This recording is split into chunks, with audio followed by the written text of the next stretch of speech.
Na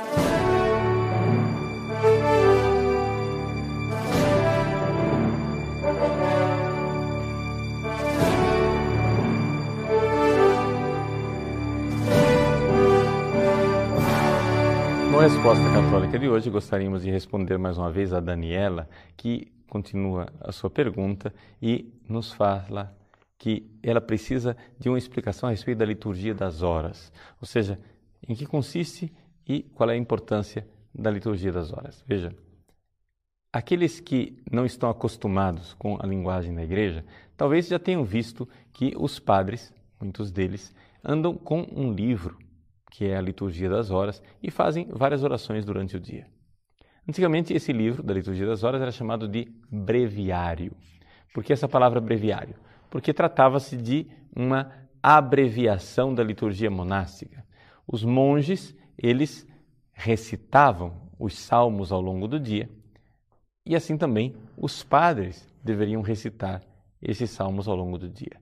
Só que é evidente, os monges faziam isso no coro, na igreja, onde ali eles podiam claramente ter um volume grande e, em conjunto, ler os salmos que estavam ali. Os padres precisavam de uma versão abreviada que pudessem levar consigo na viagem, no dia a dia e nos seus afazeres pastorais. É aí que surgiu a palavra breviário. Mas a essência da liturgia das horas é a santificação do nosso dia, a santificação das horas do dia através das várias horas canônicas. Quais e quantas são as horas canônicas?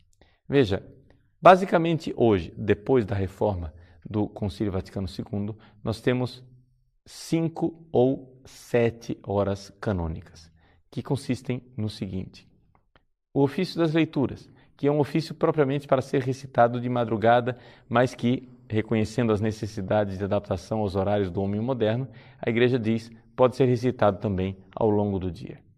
Mas deve permanecer também com esse seu caráter de vigília. Então, o horário adequado para a recitação da liturgia das horas no ofício das leituras seria de madrugada, como a primeira coisa do dia, antes do sol nascer. Se isso não for possível, que se recite ao longo do dia, quando houver um espaço de tempo.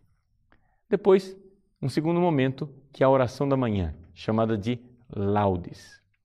A oração da manhã é um louvor dado a Deus pela vida que nós recebemos. Essa oração de laudes, ela, na atual reforma litúrgica, é composta de um salmo, um hino do Antigo Testamento e um último salmo de louvor. Por isso o nome laudes. É sempre uma oração de louvor a Deus. Também existem outros elementos que são acrescentados, além desses 3 salmos, mas ali está o coração da oração de laudes, onde também se recita o Benedictus, ou seja, o Cântico de Zacarias. Uma outra hora canônica é a hora média, que pode se desdobrar em 3 outras horas canônicas.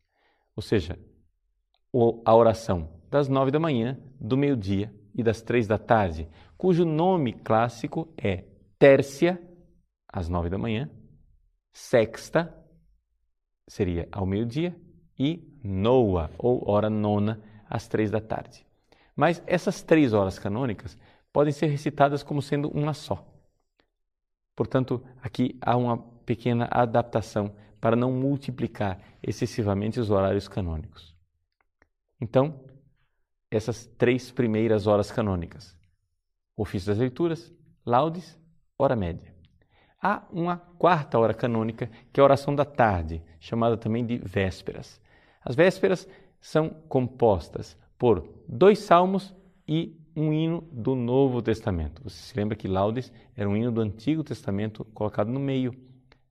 Vésperas é um hino do Novo Testamento colocado por último. E também se recita, na hora de vésperas, o Magnificat, o cântico de Nossa Senhora.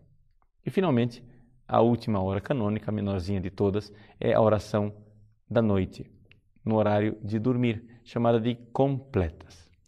Nas completas, reza-se um salmo, basicamente, e se tem também no coração deste desta hora canônica, o hino de Simeão. Agora podeis deixar o vosso servo ir em paz.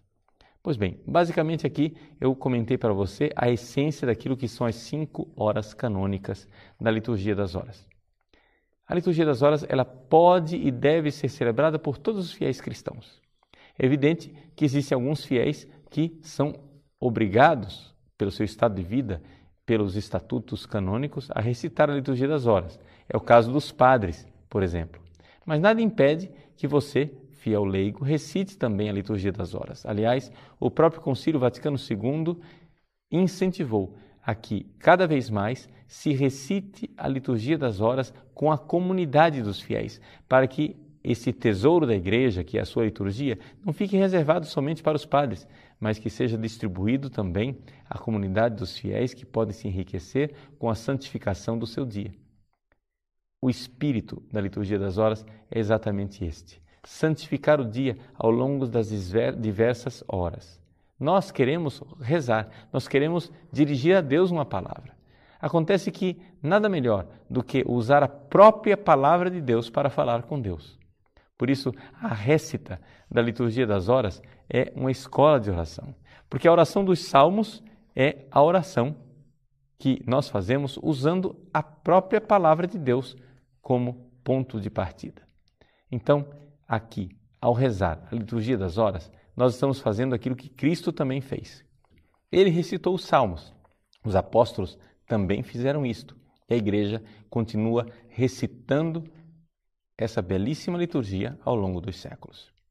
O Papa Paulo VI, quando promulgou a reforma da liturgia das horas, através da Constituição Apostólica Laudes Canticum, começou essa Constituição com a frase belíssima que nos dá, digamos, o intuito e a nota teológica de toda a liturgia das horas. Ele diz assim: o Verbo encarnado, nosso Senhor Jesus Cristo, quando veio a este mundo, trouxe para cá também um pouco daquele louvor que é cantado diante de Deus ao longo de toda a eternidade.